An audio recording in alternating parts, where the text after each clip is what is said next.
Howdy guys, this is going to be kind of a part 2 on my previous video. I don't know how many parts this is going to be, but I'm by no means a professional filmmaker and I kind of run out of stuff to say sometimes, so don't be surprised if this video is a little bit jumpy. Where we left off last time is I was just kind of finishing up my barrel here. You can kind of see the reflection of that light. It's starting to get blue. A lot of the blue barrels, if you leave them outside in the dew, you don't put them in your holster at night, they'll start to kind of rust up. Obviously you want to get that. A dirty gun's not going to do you any good. Everyone's heard sayings, you take care of your gun, it'll take care of you.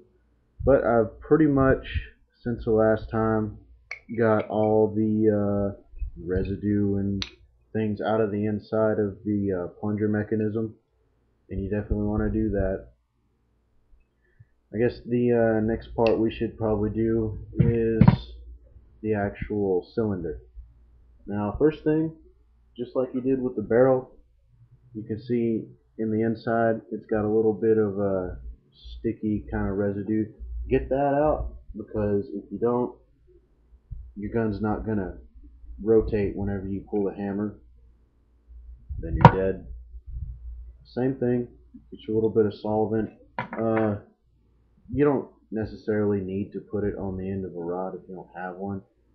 With the cylinder, normally I'll just kind of get some patches, put some solvent, ball it up, and push it through. It usually does good enough. You don't have to do it too many times before inside of your cylinder looks good. Yeah, okay, this one only took once. You can see the inside, it's real bright, real shiny. There's no kind of little pits in it. Next thing you will need to do is put you some more patches on the end of your rod, just like with the barrel. I'm not too coordinated, it takes me a minute.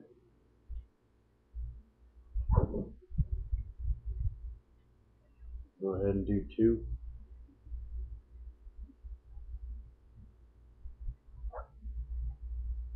Come to think, I kind of skipped a step. I'll set my rod aside here. And where'd it go? What I'm gonna do now, if I can find my wrench, is these, for those of you who don't know, are called nipples, and it's where you put the percussion cap to actually ignite your powder. This is the most critical part of your gun to keep clean and clear. If you don't, your gun won't fire once again.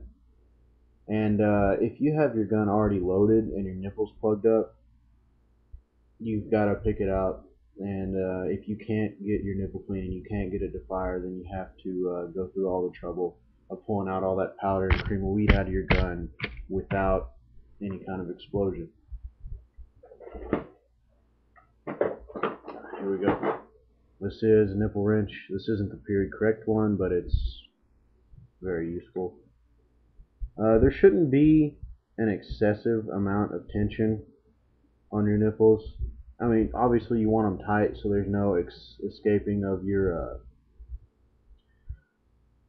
powder, the expansive gases of explosion and all that. You can see, here's the first one. It's got, even you can see little flakes of black powder in there, and it's rusted. And there's 6 of these. You're going to want to pull all these out. I might try to do some editing to make this a little bit shorter. I know nobody is wanting to watch a goofy looking redneck clean guns for 30 minutes. But, well, what can you do? Black powder, cleaning black powder firearms takes a long time. Certainly a lot longer than traditional guns, because part of the innovation of technology is smokeless powder. It's more efficient, gives you higher velocities of your projectiles, and it's a lot easier to clean and produce. One thing I might want to say in this video that will kind of go with the opposite philosophy heading of my channel is, by all means, if you're not interested in this video, don't watch it. And if you don't like it, don't subscribe. You don't have to comment. You don't have to rate. I hate that. I don't know what kind of benefit I'm going to get if I get somebody from God knows where in this country to subscribe to me So I'm not gonna cloud up the screen with all these yellow and green boxes saying subscribe, rate, comment, whatever. I don't care. I'm doing this strictly for reenactors, and if you're a reenactor, you'll probably have a pretty mellow sense of the way the world works. The last one's giving me a little bit of trouble. One of the things I do, which you'll see later, obviously, is one of the last parts of cleaning your gun, is I put oil on all the threads of all the screws and the nipples so that whenever you go to pull them out, it's not as difficult. This one, for whatever reason, I guess I didn't screw it in enough, dry it out. Okay, but now you've got all 6 of your nipples off, and you can kind of see the holes down there. Get my where's my rod at? Right here. Some more of that solvent.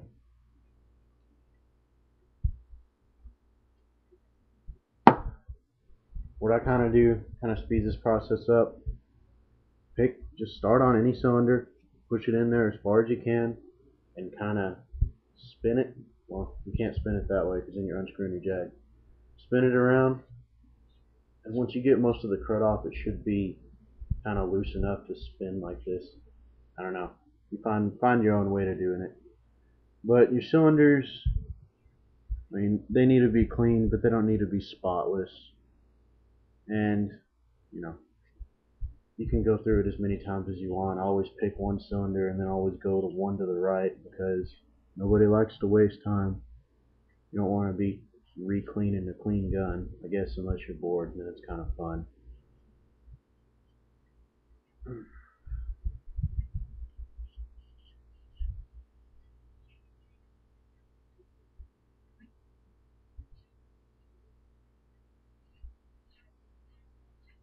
This Hopstumber number 9 stuff works really well, so I'm not spending a whole lot of time running these rags through it, but it gets it pretty well. Just if you buy an actual black powder cleaning kit, it'll have black powder solvent in it. It's a little bit stronger than the smokeless powder solvent.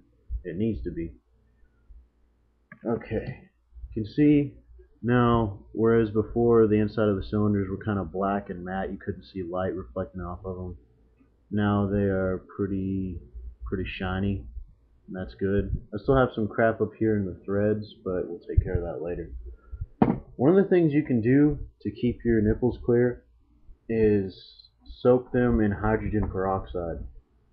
Now, hydrogen peroxide will put a light coat of rust on any metal because peroxides by nature are corrosive, but hydrogen peroxide dissolves black powder, completely breaks it down into just pretty much pure carbon.